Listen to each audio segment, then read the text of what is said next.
ഇന്ത്യയും ഇസ്രയേലും കൈകോർക്കുന്നു. ലോകം ഉറ്റുനോക്കുന്ന ആ വലിയ നീക്കം നടക്കാൻ പോകുന്നു. പ്രതിരോധ രംഗത്തെ വമ്പന്മാരായ ഇസ്രയേലുമായി സ്വതന്ത്ര വ്യാപാര കരാറിലേക്ക് ഇന്ത്യ അടുക്കുകയാണ്. ഈ മാസം അവസാനം ഇതിനായുള്ള നിർണായക ചർച്ചകൾക്ക് ന്യൂഡൽഹി വേദിയാകും. ഇസ്രയേൽ അംബാസിഡർ റൂവൻ അസദാണ് ഈ സുപ്രധാന വിവരം പുറത്തുവിട്ടിരിക്കുന്നത്. ഫെബ്രുവരി അവസാനത്തോടെ ഇസ്രയേലിൽ നിന്നുള്ള ഉന്നതതല സംഘം ന്യൂഡൽഹിയിലെത്തും. ഈ വർഷം അവസാനത്തോടെ തന്നെ കരാർ പൂർണ്ണമായി ഒപ്പുവെക്കാനാണ് ഇരു രാജ്യങ്ങളും ലക്ഷ്യമിടുന്നത്. ഇന്ത്യയുടെ വാണിജ്യ മന്ത്രി പീയൂഷ് ഗോയലിന്റെ ഇസ്രയേൽ സന്ദർശനത്തിനിടെ ഇതിനുള്ള ധാരണാപത്രത്തിൽ ഒപ്പുവെച്ചിരുന്നു. ഇപ്പോൾ കാര്യങ്ങൾ അതിവേഗം മുന്നോട്ട് നീങ്ങുകയാണ്. 2 ഘട്ടങ്ങളിലായാണ് കരാർ നടപ്പിലാകുക. ആദ്യം എളുപ്പത്തിൽ തീർക്കാവുന്ന വിഷയങ്ങളും പിന്നീട് കൂടുതൽ സങ്കീർണമായ വിഷയങ്ങളും ചർച്ച ചെയ്യും.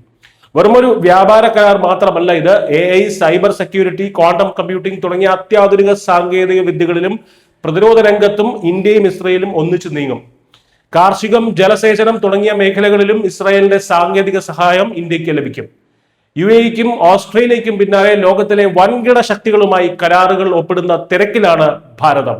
ലോകത്തിലെ ഏറ്റവും വേഗത്തിൽ വളരുന്ന സമ്പദ് വ്യവസ്ഥ എന്ന നിലയിൽ ഇന്ത്യയുടെ സ്ഥാനം ഇസ്രയേലിന് വളരെ പ്രധാനമാണ്. മേഖലയിലെ സുരക്ഷാ വെല്ലുവിളികൾക്കിടയിലും ഇന്ത്യയുമായുള്ള ബന്ധം ശക്തിപ്പെടുത്തുന്നത് ഇസ്രയേലിനും വലിയ നേട്ടമാണ്.